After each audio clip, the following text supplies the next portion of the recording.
I've got two complimentary plays for Sunday's NBA playoff card coming your way in just a moment. But first, let's break down how the first round has gone so far. And I've also got some new numbers that dawned on me last night after looking at the results of Saturday's games. I wanted to pass on to you as well.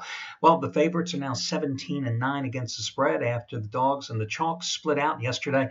And I got to tell you guys, I had the Oklahoma Thunder as my best bet yesterday. And I cannot tell you how close I came to using the LA Clippers at Portland last night as my best bet. Of course, I gave it to you as a free play along with the Miami Heat and lost both of them. But listen, I've done great on the free plays, as you know, over the past, 10 and a half months, and I always do great on the free plays. But when it comes down to winning the free play versus winning the bet that the customers get and winning the bet that I have, well, I'm sorry, guys. I got to be very selfish here, and I'm very glad the Thunder got the job done last night. Although it was a little hairy there in the fourth quarter, I will admit. But the bottom line is this. Favorites are 17-9 against the spread. We have had 18 double-digit blowouts in the 26 games played. 16 of those double-digit blowouts recorded by favorites. Only 2 by the underdog. And who authored both of those underdog double-digit wins? The Indiana Pacers, who did it again yesterday. I'm telling you, the Raptors are going to blow this again for the third straight year in the first round, it appears. But the Pacers, by virtue of their Game 1 outright upset by double digits at Toronto, and they're shellacking the Raptors at home yesterday, again, 18 double-digit blowouts among the 26 games played so far in the first round, 16 of them by favorites, 2 of them by an underdog, and that underdog in both cases, the Indiana Pacers. Meanwhile, we've continued to see a lopsided result when it comes to the over-under numbers here in the first round of play. Because you have so many double-digit favorite wins, you have teams doing so poorly, the losers offensively, and the winners doing such a good job defensively, it's the perfect recipe for the under. And you saw it again. 3 of the 4 games stayed under yesterday, the lone exception being the Thunder and the Mavericks contest. The under is now 19-7 in the first round of the playoffs.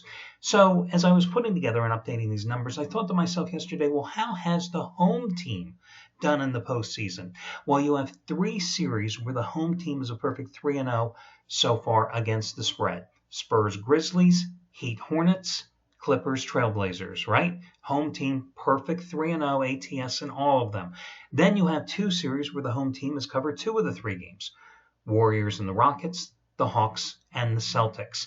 You have 1 series where it's dead even, 2-2, that being the Raptors-Pacers. You have 1 series where the road team has covered 2 of the 3 games, and that's going to be the late night contest tonight between the Pistons and the Cavaliers. And then you have 1 series where the home team is 1-3. And that, of course, the Thunder and the Mavericks. So some more interesting numbers to pass on to you. Listen, the thing about numbers, as I've told you repeatedly over the years, you can twist them, you can turn them, you can manipulate them more than a crooked IRS tax preparer in April. The bottom line is that if you give me a statistic that supports one team, I can probably find 5 that'll support the other side. But it does make for some good talking points, doesn't it? Let's get to your complimentary plays here. First game I'm going to take a look at, going to be the Warriors and the Rockets. So Steph Curry says he plans on playing. The Warriors apparently are going to let him play. Well, that's good enough reason for me to lay the 8.5 points with Golden State in this contest. Listen, the Rockets shouldn't have won game number 3. Absolutely shouldn't. I talked about it in yesterday's video report. The NBA announced in the final 2-minute review that they always do that the officials made 5 mistakes, including allowing Harden's 2-pointer to give the Rockets that much-needed 97-96 win with 2 seconds to go when he hit that jumper. And he had a great game in that contest with 35 points, 9 assists, and 8 rebounds. For the most part, and remember, these 2 met last year in a 5-game series. First 2 games in that series, Harden went crazy. Then Steve Kerr put bigger defenders on him, primarily Andre Iguodala, and it certainly limited Harden's effectiveness. And he was relatively ineffective in the first 2 games that the Warriors won at home. So when you go back to last year and that change in defensive strategy, Harden has not been nearly as potent offensively as he showed in game number 3. But overall, the Rockets only shot 39% in that contest, guys.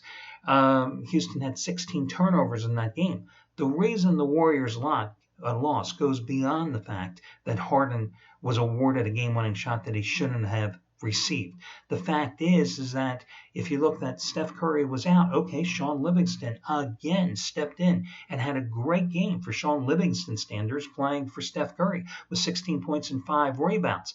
The problem is Klay Thompson had an off game, and he's allowed to have an off game every now and then, guys.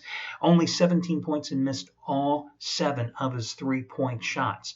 That's the first time in 24 games he went without hitting a triple. And the other problem is that Golden State got hammered on the boards, 52-43. Curry comes back, the whole complexion of this series changes, the whole Warriors mindset changes.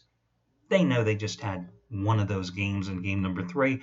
I think they bounce back and win convincingly here in game number 4. Now, the other series I want to talk about is the Hawks and the Celtics. So what happened in the first game? Bad first half by the Celtics. They fall down by 19 points. They rally. They take the lead. Atlanta comes back. They hold on for the 1-point win at home. In game number 2, Celtics don't even show up in the first half. They fall down by double digits. Eventually lose game number 2 by 17 points. Game number 3, hey, they played great at the outset. And then it was the Hawks' turn in the second half to rally, take the lead. But then Boston fought back, and thanks to Isaiah Thomas's 42 points, managed to pick up the win. They still trail 2-1 in the series. I look at this Boston team as a 2-point favorite here today. I realize it was a do-or-die game in game number 3, and they delivered. I realize they played well at home, but they've got the injuries, chief among them, of course, Avery Bradley, who was their best perimeter shooter. You saw the absence, how it hurt them, being the Celtics in game number 2 particularly. You can't just count on Isaiah Thomas going for 42 points a game. You know, it's amazing what the Hawks have done in this series when you consider that Al Horford only had 8 points in game number 3. That Paul Millsap, who was their leading scorer in the 4 regular season meetings against Boston, who is a leading scorer this season, has struggled mightily shooting in this series so far. I just think that Atlanta, a team that won 60-some games last year, it didn't play as well this year, but I think Atlanta will get the job done here. These are two teams that really have developed quite a chippy attitude towards each other. I think this is going to be one of those games that goes down to the wire, and I'm more than willing to take any points that I can get with Atlanta. Of the 2 selections today, I have to be honest with you, I do like Golden State more, so I would lean to the Warriors as your official free play best bet, if you want to call it that, but I do also like the Hawks as well to take a 3-1 lead with the upset win at Boston. That'll do it for Sunday's video, guys. All your discounts, all your promos, the latest 100-dime play from Steve Buden's Cali Cartel. My God, have they been on fire in college hoops in the NBA over the past, 2.5 months? And you've got in every single one of those plays substantial discounts, and it's discounted again today. So check out the homepage for all that, and I'll talk to you again on Monday when we do this one more time.